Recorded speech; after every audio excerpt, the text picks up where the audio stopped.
Dana Hawkins. How did you guys meet? Okay. I met Dana in church. First app, he was going to first app, started going to first app. And we didn't get along at all. How old were you guys when you met? What's crazy, I haven't thought about our age difference since we became good brothers.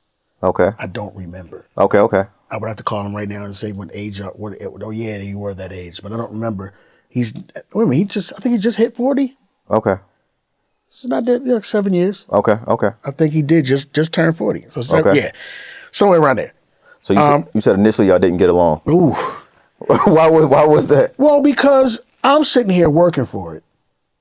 You know what I'm saying? Legit working for it. I'm not being flashy. I'm really he came in there being flashy. He thought he was the ish. You know what I mean? I'm like, somebody get this little kid out of here.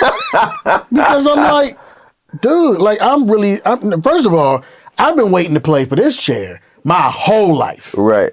I used to be in the old church. Y'all, you know what I'm saying? You just got here. I put my time in. I did. Right. Man, you know how many times I sat and sung in the choir, staring at the drums like, clapping your hands. I want to play. Sooner than later, my time is coming. Yo. Right. You know what I'm saying? Like, nah, bro. You coming in here being flashy, and I'm paying attention to the details of the song. Mm-hmm. You know what I'm saying? I'm watching the director, and I'm making sure my posture is good. I'm taking things so seriously. Right. And you not. Uh-huh. So I was like, man, get this kid. Who is this kid? So they like, give him a chance, Cory, give him a chance. He would play, be all over the place. I would get on and deliberately play a pocket and then do something to wow him. So it took me, I had to spank him a couple times. Okay. On drums just for him to get his attention. Okay. You know what I'm saying? All right, what's that thing you did? I like that. And then we eventually, formed a bond, and then the rest is history. I can't even imagine my life without him. So the reason why I brought that up, because I know you guys have a brotherhood, but you both play drums. Both are great on drums. And you both play bass. So how does that happen? Two, do you guys, during that time, were you shedding a lot on drums? Did you also shed a lot on bass? Or like, how did that happen? All right. So 2003, I was roommates with Morgan Turner. Okay.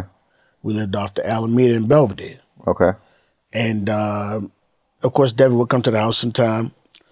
Morgan had these videos. One of them was Bill Dickens, and my bass was laying around. And so Devin came over, turned on the video, grabbed my bass one day, and was approaching playing bass strictly from a percussive, because he's a very percussive bass player, straight from a percussive standpoint. And he started to make sense of the notes. And I was like, dude, do that again, keep going. And the rest was history. So he actually started playing bass on my bass in the living room of an apartment shared by me and Morgan Turner. That's crazy. That's how that started. Sound like a lot of people need to watch that tape you had. Bill Dickens. Find any of them. That's crazy. But that's how that happened. And then he kept coming back. He was like, hey man, I was wondering if I could play your bass again. Where that Bill Dickens video? He went back to it, like kept going back. I was like, it's right there.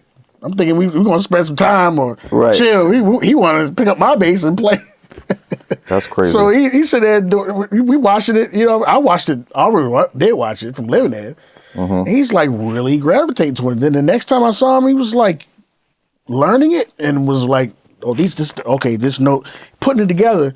And this time passed and he just got good. And he went to Berkeley. He had all of those experiences and influences and really dove into jazz. Freddie Hubbard was one of his biggest influences, and learning that stuff and learning the right fingering from other people. Because I didn't have correct fingering. I didn't have all that stuff. So he just he gravitated, took for what we had, and went to school, and then it just multiplied. You know what I'm saying? And the rest is history. So how does it feel to still see Dana being successful, still see him working, seeing somebody like this, tie your mind back to when you guys were, young adults, teenagers, and then to see him still having success, how does that feel? Listen, man, my mind, a few things happen. They always remind me we wouldn't be where we are if it wasn't for so many things, but you were a huge part. They remind me every time, which I don't look for it. I think it's because I hear it, but I understand the concept of getting old and people forgetting about you.